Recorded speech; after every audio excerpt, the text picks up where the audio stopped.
민수기 22장 1절에서 6절까지 구약성경 233페이지입니다. 구약성경 233페이지 민수기 22장 1절에서 6절까지 우리 한 절씩 교독하고 6절은 합독하겠습니다. 이스라엘 자손이 또 길을 떠나 모압 평지에 진을 쳤더니 요단 건너편 곧 여리고 맞은편이더라. 시포르의 아들 발락이 이스라엘이 아모리인에게 한 모든 일을 보았으므로 모압이 심히 두려워하였으니 이스라엘 백성이 많음으로 말미암아 모압이 이스라엘 자손 때문에 번민하더라. 미디안 장로들에게 이르되 이제 이 무리가 소가 밭의 풀을 뜯어먹은 같이 우리 상황에 있는 것을 다 뜯어먹으리로다 하니 그때 시포르의 아들 발락이 모압 왕이었더라. 그가 사신을 부오르의 아들 발람의 고향인 강 부돌에 보내어 발람을 부르게 하여 이르되 보라, 한 민족이 애굽에서 나왔는데 그들이 지면에 덮여서 우리 맞은편에 거주하였고 우리보다 강하니 청하건대 와서 나를 위하여 이 백성을 저주하라. 내가 혹 그들을 쳐서 이겨 이 땅에서 몰아내리라. 그대가 복을 비는 자는 복을 받고 저주하는 자는 저주를 받을 줄을 내가 알미니라. 아멘. 할렐루야 찬양대 찬양 이후에 목사님 말씀 증거해 주시겠습니다.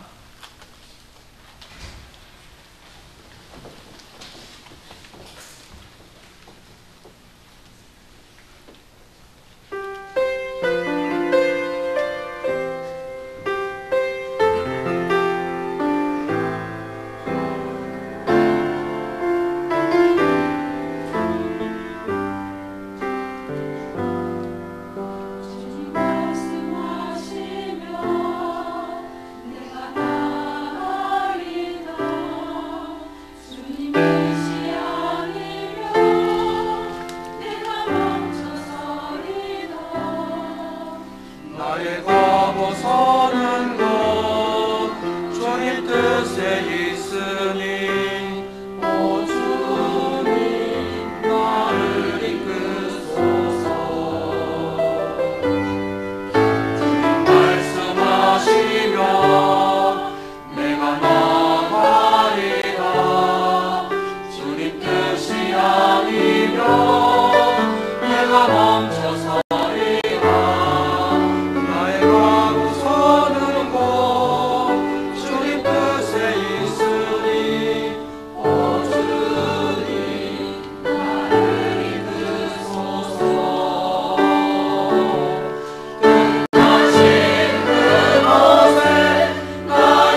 대단히 감사합니다.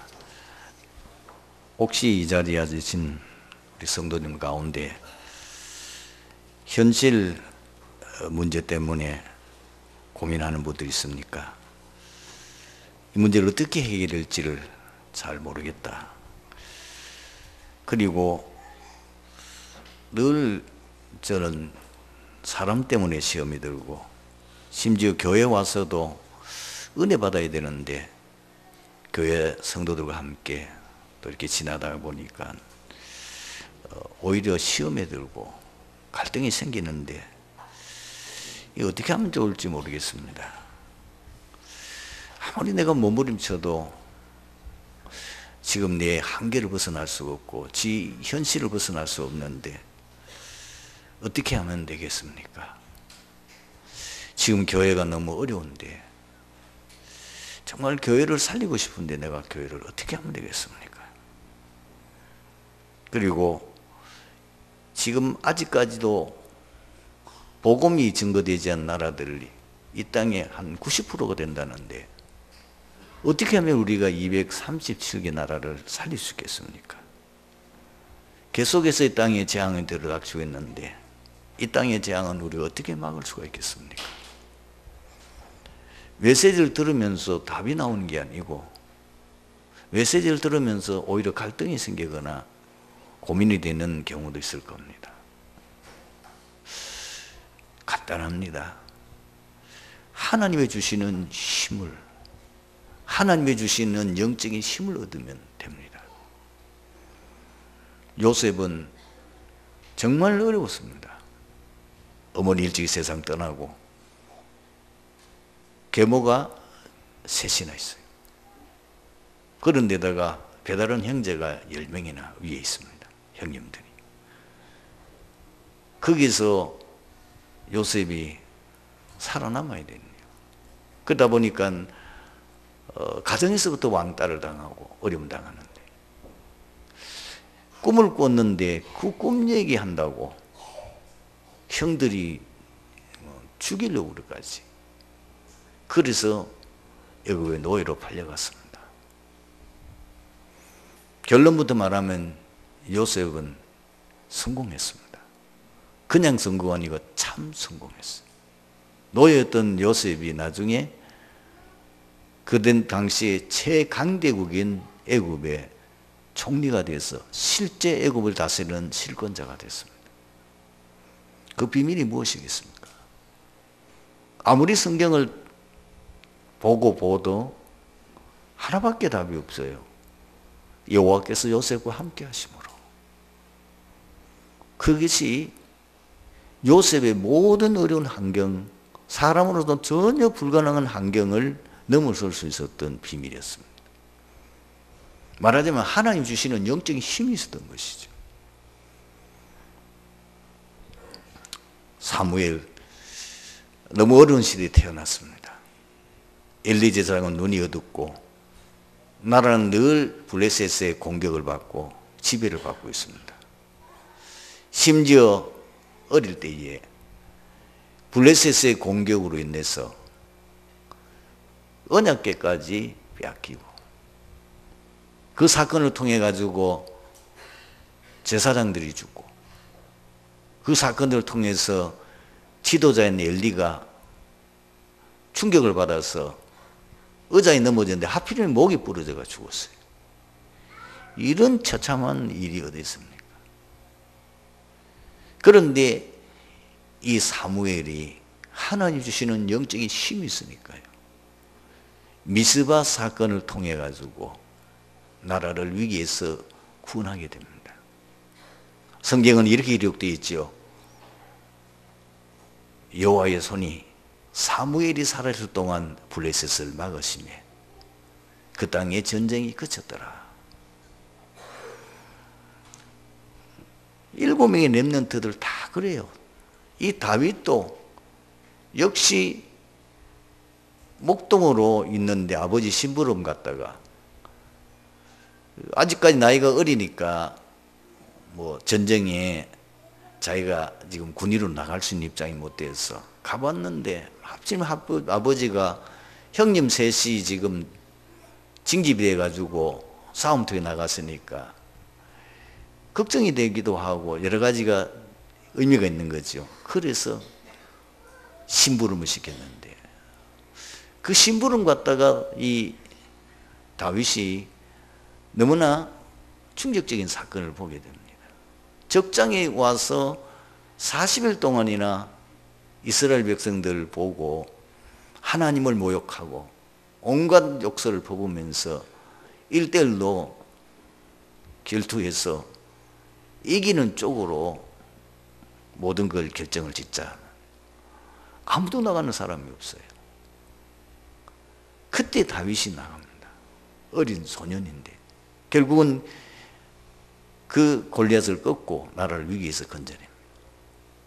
그거로 끝난 게 아니고 오히려 그것 때문에 다윗이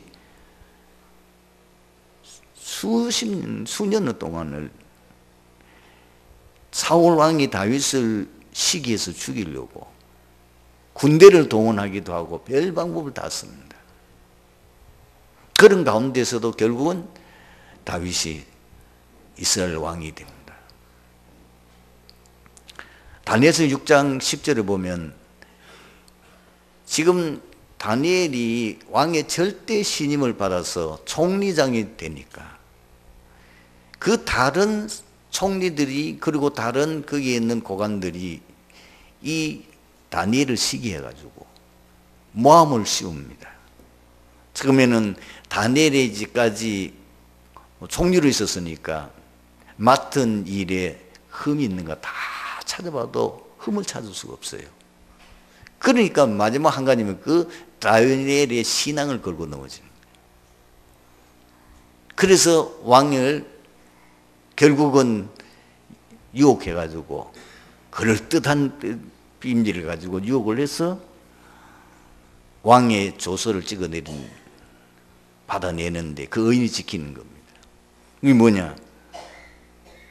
앞으로 30일 동안은 왕 외에 다른 어떤 신에게 예배를 드리거나 경배하는 것을 금하기로 하자. 만약에 그것을 어기는 자에게는 사자굴 속에 던져 밥이 되게 하자. 그걸 알고도 다니엘서 6장 10절을 보면은 다니엘이 다 지금 자기를 올무에 몰아넣어서 죽이려고 하는 그 적들이 하는 모든 술수를 알고도 하루에 3번씩 기도하는 그 기도를 계속합니다.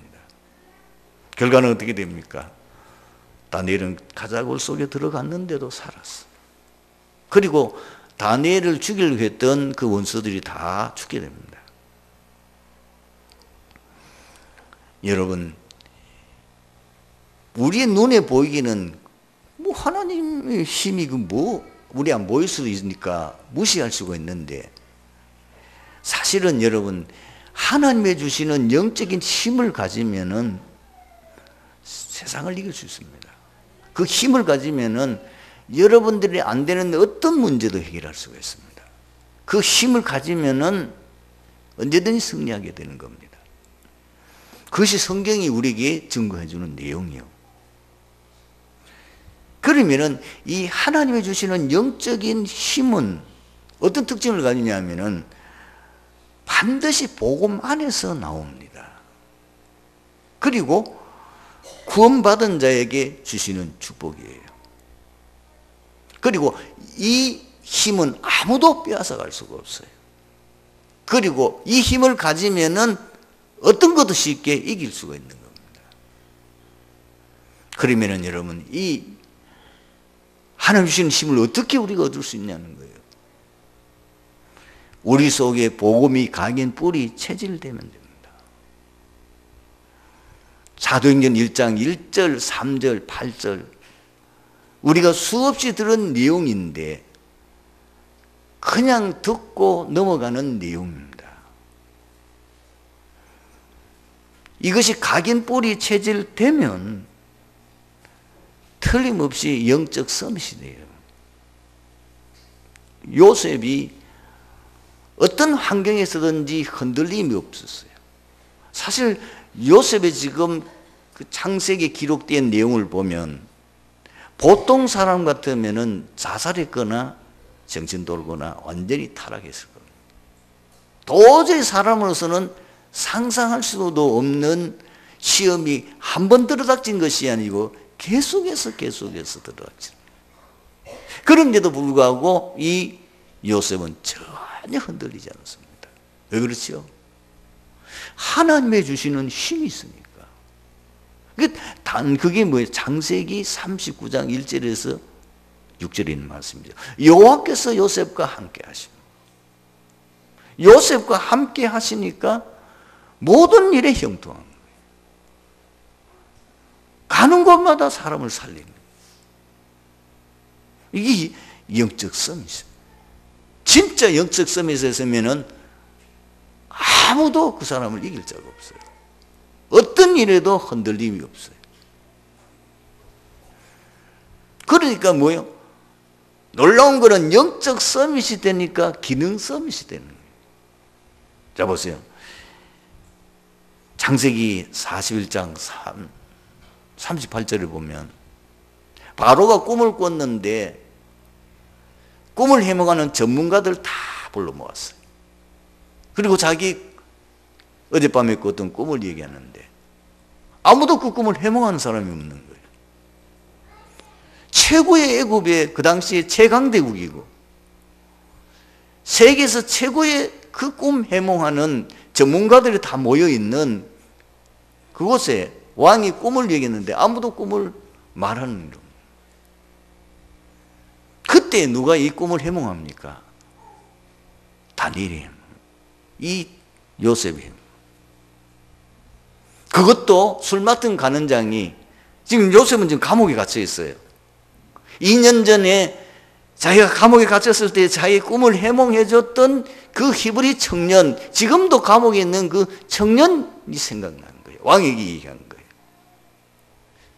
왕이 내가 하나 잊어버린 게 있는데, 이제 그때 이제 이 술 맡은 간원장이 생각이 나는 거예요. 약속했거든요. 나가면 내가 너를 구명운동해서 그 감옥에서 나오도록 해주겠다고 약속했는데 2년이 지났는데도 잊어버렸단 말이에요. 미안하기도 하고. 그러면서 자초정열증 왕에게 얘기했습니다. 그러니까 당장에 그 요셉을 불러오라는 거예요. 요셉이 왕의 꿈을 딱 듣더니 뭐라고 얘기합니까? 이 꿈은 하나님께서 앞으로 이루실 일을 왕에게 보여주시는 것입니다. 이 꿈은 내가 할 수 있는 것이 아니고 하나님께서 이 꿈을 해몽할 수 있도록 내게 지혜를 주셨습니다. 그 내용은 여러분 잘 알고 있잖아요. 앞으로 7년 풍년이 들고 난 후에 이어서 7년 흉년이 들어가지고 이 애굽이 재앙으로 망한다는 겁니다. 두 번이나 겹쳐서 껐기 때문에 바로 하나님이 시행하실 겁니다. 이렇게 꿈 해몽을 하니까 왕이 무릎을 치는 거지요. 너무 감탄하는 거예요. 들어봐도 맞거든. 너처럼 하나님의 영에 감동된 사람을 우리가 어찌 찾을 수 있느냐. 그러면서 그 요셉이 뭐라고 그럽니까? 앞으로 이 일을 맡아서 관리할 관리자를 한 사람을 세우십시오. 왕이 제일 신임한 사람에게 이 일을 맡기시면 됩니다. 7년 풍년이 들 때에 그 곡식 가운데 5분의 1씩을 다 저축해 놓으면 앞으로 7년 흉년이 들어도 문제될 것 없습니다. 그러니까 왕이 뭐라 그럽니까? 이 일을 할 수 있는 적임자 너밖에 누가 있겠느냐. 그 자리에서 요셉을 총리로 임명합니다. 이 지혜가 어디서 나옵니까? 하나님이 주신 거예요. 오늘 여러분 세상의 3단체들이 세상을 실제로 장악하고 있습니다. 프리메이슨, 뉴에이지, 그리고 유대인들이. 여러분들이 그 힘이 어디서 나온다고 봅니까? 지금 세상의 서밋의 사람들이 사실 그 힘이 어디서 나온다고 생각합니까? 어떻게 보통 사람들이 상상도 할 수 없는 그런 어떤 아이디어가 나옵니까? 사단의 지혜입니다. 틀림없습니다. 여러분, 그림을 진짜 우리가 상상을 초월하는 세계를 그리는 거는요, 뭐에 씌어야 됩니다. 쉽게 말하면 귀신에게 씌어야 되는 거예요. 아니 그러고는 그런 그림이 나올 수가 없어요. 어떤 미래에 대한 것을 자기가 어떻게 예측할 수 있고, 뭔가에 잡혀서 자기도 모르게 그걸 말하는 거지요. 그렇다면요, 그 사단을 능가하고 그 사탄이 아예 상대가 안 되는 것은 하나님의 영에 충만한 사람이에요. 그것이 하나님이 주시는 영적 힘을 가진 사람이에요. 그러니까 누가 이길 수 있겠냐고 말이에요. 하나님은 시대마다 그 시대 살린 사람들에게는 이 비밀을 주었어요. 요셉에게 주었죠. 모세에게 주었죠. 그리고 사무엘에게 주었죠. 초대교회의 중년 제자들에게 이 비밀을 깨닫게 하셨잖아요. 결국은 하나님의 목적이 뭐죠? 이것을 통해서 문화 서밋, 세계 복음을 이루는 겁니다. 거기에 초점이 맞춰져 있는 거예요. 요셉의 고백이 창세기 45장 5절에서 8절에 나와 있는데 그 고백에서 나오잖아요. 형들을 보고 하는 말이잖아요. 형님들이 나를 애굽에 한 게 아닙니다. 하나님이 나를 애굽으로 보내셨습니다. 왜? 당신들 살리려고. 가문 복음하지요. 민족 복음하지요. 그 다음 뭐죠? 모든 사람들, 이 애굽에 이 재앙으로 죽게 될 저 생명들을 살리기 위해서 나를 애굽으로 먼저 보내셨습니다. 그래서 나를 애굽의 총리로 삼으신 겁니다. 여러분, 이 비밀을 내가 하나님께로부터 주시는 이 영적인 힘을 얻을 수 있는 집중의 시간이 필요합니다. 이 집중의 시간을 통해서 그 비밀을 가진 분들마다 정말 시대적인 응답받고 증인되어지는 거죠. 여러분들이 이 비밀을 얻을 수 있는 시간표. 여러분들의 문제는 지금 우리 이 나라의 문제, 그 현실에 지금 고민하는 이런 문제들은 사람의 힘으로 해결할 수가 없습니다. 우리가 무슨 힘으로 237개 나라 세계 복음하겠냐고 말이에요. 모든 민족을 살리겠냐니까. 그 힘을 할 수 없어요. 그래서 예수님이 부활 승천하시기 전에 하실 말씀이 오직 성령이 너희에게 마시면 너희가 권능을 받고 예루살렘과 온 유대와 사마리아와 땅까지 내 증인이 되리라고 그랬어요. 오직입니다. 세계 복음하라고 하는 주님께서 제자들에게 지상 명령을 내려놓고 전략이 아무것도 없어요. 오직 성령이 너희에게 마시면 권능 받고 예루살렘 온 유대와 사마리아 땅까지 내 증인이 되리라. 그 외에는 주신 것이 없어요. 그것 붙잡고 14절에 보니까 기도했는데 2장 1절에 오순절 날 그 역사가 일어나게 돼요. 그 역사들이 계속의 사도행전에 보면은 그 모일 때마다 반복해서 일어난 것이 기록되어 있어요. 에베소 지역에 큰 역사 일어나기 전에 사도행전 19장 1절에 7절 말씀을 여러분 그냥 지나가는 데 아닙니다. 그 에베소 지역에 있는 12명의 제자들이 이 바울이 함께 모여서 기도하잖아요. 물었잖아요. 바울이 너희가 믿을 때에 성령을 받았냐? 모른다고 그랬어요. 그 설명하고 거기서 같이 기도했는데 거기에 마가다락방에 있던 성령의 역사가 똑같이 임하게 되어집니다. 그러면서 에베소 지역에 3년 동안 사역했는데 에베소 지역에 모든 사람들이 다 복음을 듣게 되어지고 완전히 우상이 무너지는 역사가 일어났잖아요. 이 비밀이 있어야 합니다. 여러분, 세상은 점점 어려워집니다. 굉장히 발전되어지면서 사람들은 너무너무 힘들게 되어 있어요. 얼마 전에 어떤 우리 해외 지금 그 기업에 취업을 해가지고 있는데 거긴 다민족들이 모여서 그 말하면 최고의 엘리트들이 모여 있는 것이죠. 그 사람들과 만나면은 눈에 살기가 돈대요. 살아남아야 되니까. 최고의 엘리트들이에요.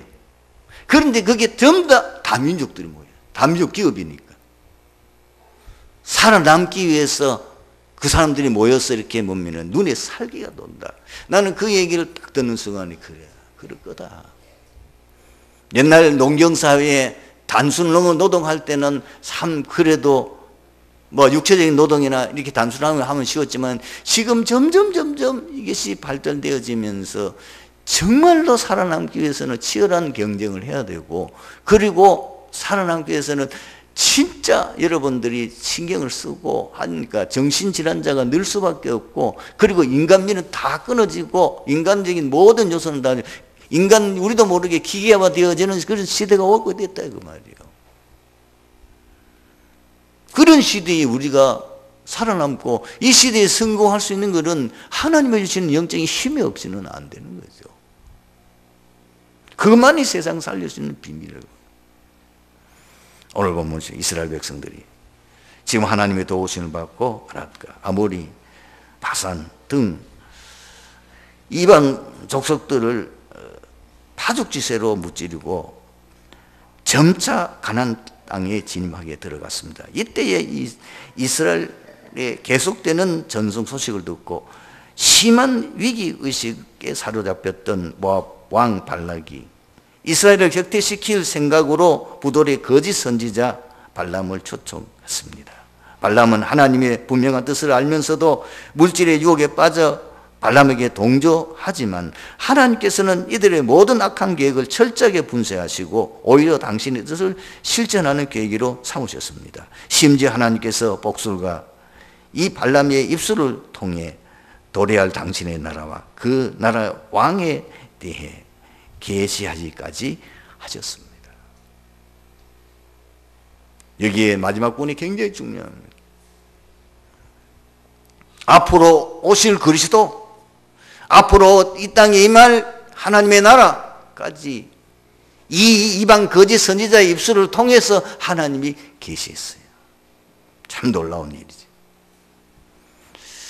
여러분, 우리가 하나님의 사람이에요.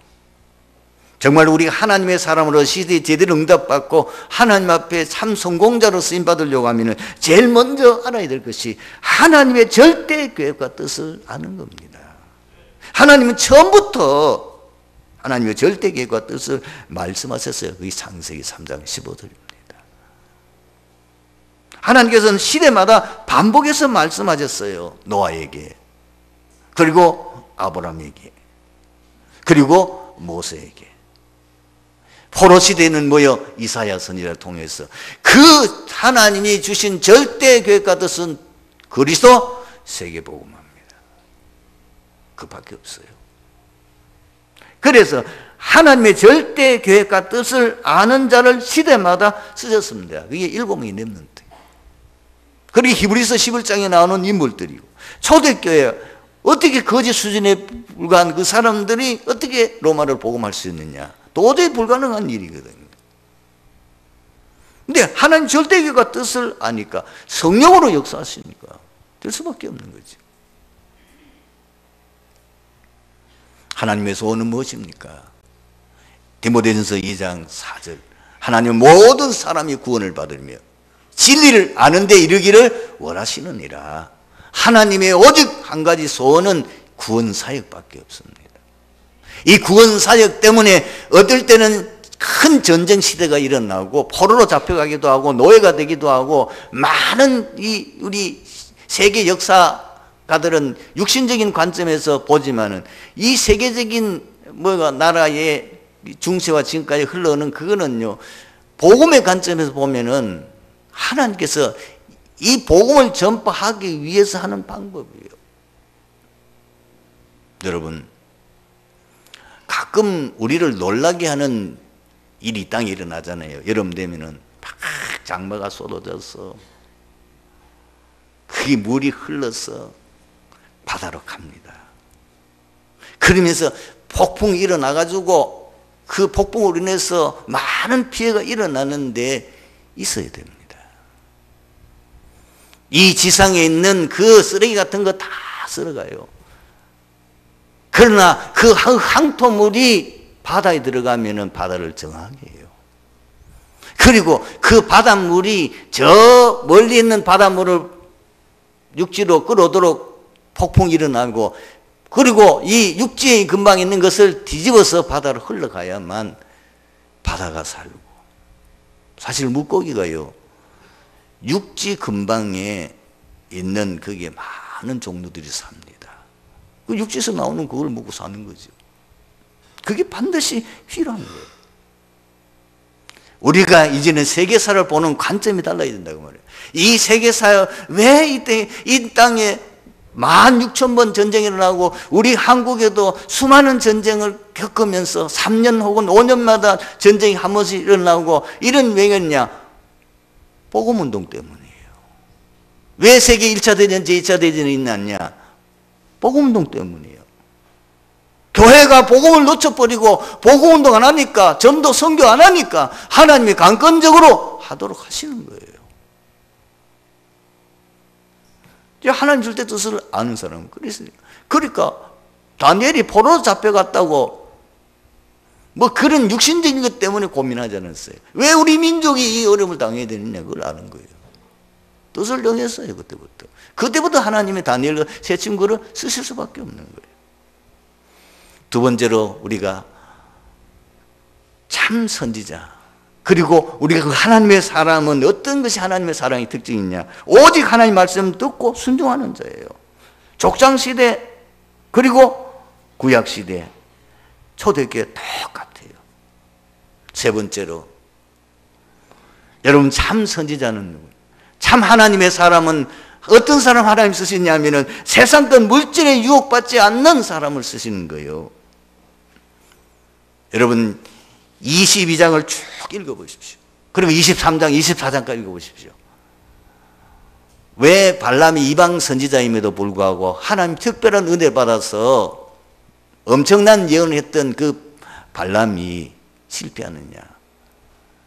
물질의 눈이 어두워 유혹받았어. 발락에게 유혹돼요.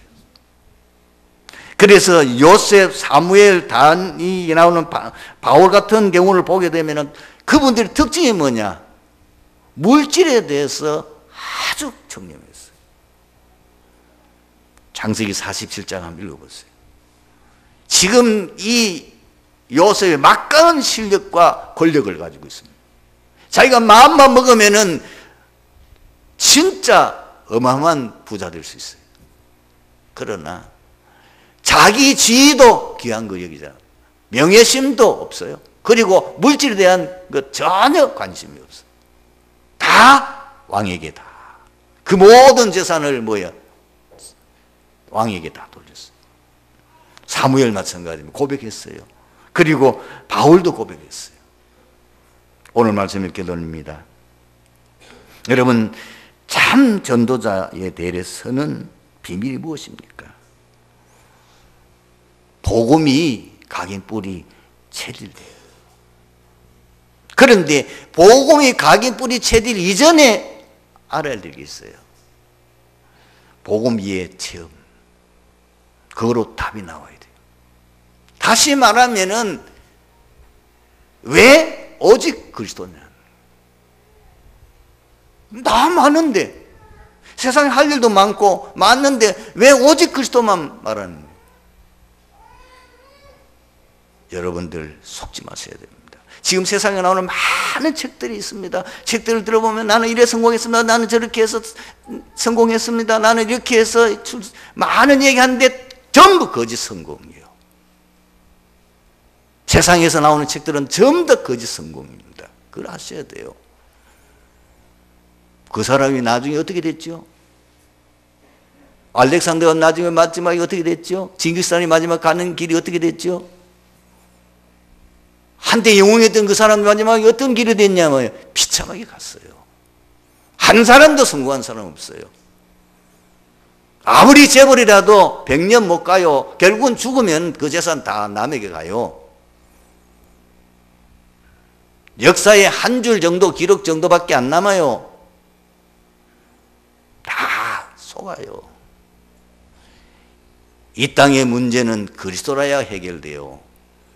이 땅의 문제는 오직 예수 그리스도로 통해서만 해결되기 때문에 이 그리스도의 비밀을 아는 자가 진짜 세계 역사를 움직이는 거예요. 거기에 답이 나야 돼요. 인생 문제는 그리스도 아니면 절대로 해결 안 되구나. 그래서 하나님이 그리스도로 예수님을 보내셨구나. 그분을 통해서만 인생 문제 해결되어지고, 하나님이 두 번째 계획이 뭐냐? 이 비밀이 온 땅의 모든 족속에게 증거되는 것, 그게 하나님의 계획이고 하나님 하시는 일입니다. 하나님 하시는 일 하나밖에 없어요. 구원사역입니다. 그래서 세계복음으로 결론 나야 돼요. 내 인생이 복음에 쓰임받지 못하면 그건 실패. 아무리 성공해도 소용없어요.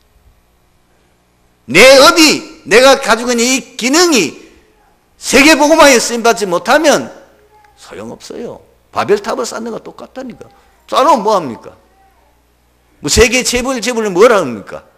죽으면 끝인데. 마귀의 심부름은 시큰하다가 가는 거예요. 세상 종로로 하다가 가는 거예요.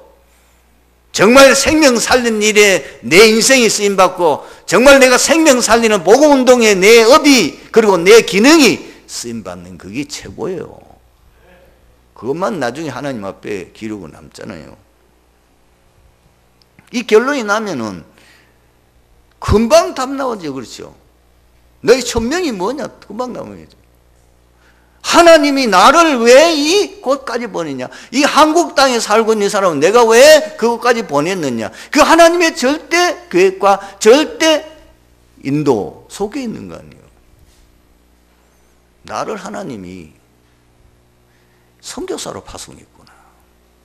바로 이 장소에 내가 전문인 혹은 내가 가지고 있는 이 달란트를 가지고 세계복음화라고 하나님이 이곳까지 보냈구나. 그럼 인생이 달라질 수밖에 없잖아요. 이를 위해서 이 비밀을 깨닫고 제대로 할 수 있는 집중의 시간이 필요한 거예요. 여러분이 집중이 제대로 돼서 이제 정말 집중이 끝났다는 증거는 뭐냐면은 응답이 와야 돼요. 아시겠죠? 언제까지 내가 집중하면 됩니까? 정말 여러분들이 복음이 되어 있으면은, 여러분들이 세계복음할 수 있는 자로 제대로 준비되어 있으면 그때부터 여러분들이 사업의 문도 열고 특히 전도의 문을 여시게 되어 있는 겁니다. 가만히 있는데도 전도의 문이 열리게 되어 있는 거예요. 한 사람 만났다면 그 사람을 통해서 전도의 문이 확 열리게 되는 거예요. 전도자가 늘 간증하는 게 뭡니까? 자기가 동성교에 있을 때에 이 아가씨 3명이 등록한 거예요. 아가씨 3명에게 이 비밀을 설명했는데 이 아가씨들이 완전히 그 말씀 듣고 변화돼 가지고 완전히 그 사업체를 다 뒤집어 버렸어요. 진짜 제자만 300명 한 그 사업체에서 내가 진짜 복음 가지고 있고 내가 가지고 있는 이 복음의 능력이라면은 내가 사람에게 말하면 그 사람이 뒤집어져요. 그 사람이 견디지를 못해요. 막 사람이 가서 복음 들어보라고. 이 복음 들어. 그 불신자들이 모여요. 그 가운데서 하나님 예배된 제자 세워지면서 계속해서 복음 운동이 일어나게 돼요. 우리가 이 축복받아야 될 시간표가 온 줄로 믿습니다. 기도하겠습니다. 하나님 감사합니다. 오늘 주신 말씀 속에서 우리 남은 생에 어떻게 살아가야 될지, 특히 젊었을 때에 내가 주를 위해서 힘있게 일할 수 있는 이 시기에 하나님의 음성을 듣고 하나님의 뜻을 알고 제대로 한 시대에 복음에 쓰임 받다가 주님 앞에 귀하게 응답받는 전도자로 서게 해 주시옵소서. 주 예수 그리스도의 이름으로 기도드리옵나이다. 아멘.